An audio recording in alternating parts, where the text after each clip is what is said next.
อยู่กับปัจจุบันนี่สำคัญที่สุดมีพราหมณ์ผู้หนึ่งไปถามพระพุทธเจ้าว่ามันพราหมณ์นี่หมายถึงว่าพราหมณ์ฮินดูเด้ผู้ใดนับถือพุทธคือเฮาไปถามว่าข้านี่กระผมนี่เป็นพราหมณ์ฮินดูผู้ใดนับถือพุทธผู้ใดนับถือสมณะคือท่านผู้ใดเห็นแบบท่านแต่ว่าสิเข้าถึงสารธรรมของท่านได้บ่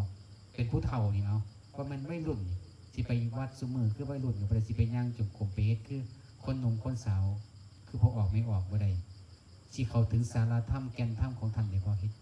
เขาเจ้าถามพระเจ้าเข้าถึงได้เนาะคุณจะตอบว่าเข้าถึงได้เฮ็ดจังได๋เฮ็ดจังได๋จังว่าเข้าถึงได้บ่ได้นับถือพุทธบ่ได้ไปวัดไปว่าสิเฮ็ดจังได๋พระพุทธเจ้าตอบว่าอยู่ซื่อๆเพิ่นว่าอยู่ซื่อ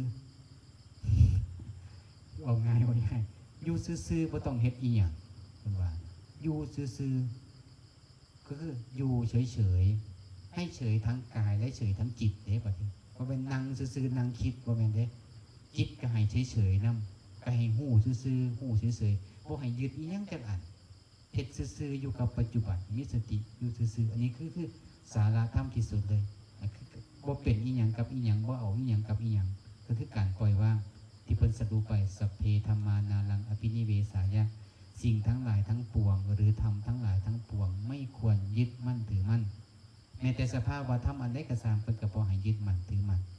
หลวงปู่พระพุทธทาสเพิ่นสรุปเป็นคำเข้าใจง่ายๆแบบของเพิ่นว่าทุกสิ่งทุกอย่างในโลกนี้ไม่มีอะไรน่าเอาน่าเป็นว่างเบิดส่วนสุแนวแล้วแต่มันสิเป็นจังไดก็ตามหันว่างได้มันก็สบายเนาะยายเนาะแม่นบ่มันก็สบายอีหลีล่ะหลวงปู่ซ่าจึงว่าทุกข์มีพอยึดเนี่ยทุกข์ยืดนี่พออยากทุกข์มากพอพ้อยทุกข์น้อยพอหยุดทุกข์หลุดพอปล่อยแม่นบ่ยายทุกข์มากพอพ้อยมีบ้าน3 หลังมีรถ10 คันมีเงินมองหันมองนี้แม่สิมาปฏิบัติธรรมได้บ่มันมาบ่ได้ดิเฮาพบเดียวกับพอแห้งดอกแต่นี่เฮาก็มาได้เฮาก็ฝึกปล่อยฝึกละฝึกว่างเอาซ้อมจังซั่นล่ะแม่ผู้ใดสิบ่มาเสียเช็ดเฮาก็เฮ็ดเอาผู้ใดสิฮู้บ่ฮู้ก็เฮาก็ฮู้เอาผู้ใดสิสวดมนต์บ่สวดมนต์แม่ก็สวดมนต์เอาเฮ็ดจนหลวงพ่ออยู่วัดอาตมาอยู่กรุงเทพเนาะตะกี้น่ะแต่ก็ประทับใจเพิ่นว่าเพิ่นว่าผมตายนี่บ่ต้องเฮ็ดบุญแจกข้าวหาผมก็ได้เพิ่นเป็นพระนะหลวงพ่อพระมหาแก่ทิตายาโนเพิ่นมั่นใจว่าตอนเพิ่นมีชีวิตอยู่นี่สมมุติเพิ่นก็บ่ได้ตายเด้เพิ่นก็มีชีวิตอยู่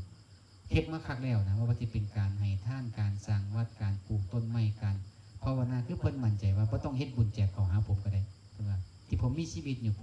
ผมมั่นใจแล้วว่าบุญผมพอผมเฮ็ดให้อิ่มแล้วนะอิ่มแล้วพอแล้วสำหรับบุญที่ส่งไปสู่สุคติภพหน้าแต่เพิ่นก็บ่ประมาทเด้เพิ่นก็ยังเฮ็ดฮอดซุมื้อนี่แหละยังพาโยมเฮ็ดทานรักษาศีลปฏิบัติธรรมอยู่ประจำอยู่เฮาก็มั่นใจสำนั้นล่ะแม่มาปฏิบัติธรรมให้มั่นใจว่าผู้ใดสิเฮ็ด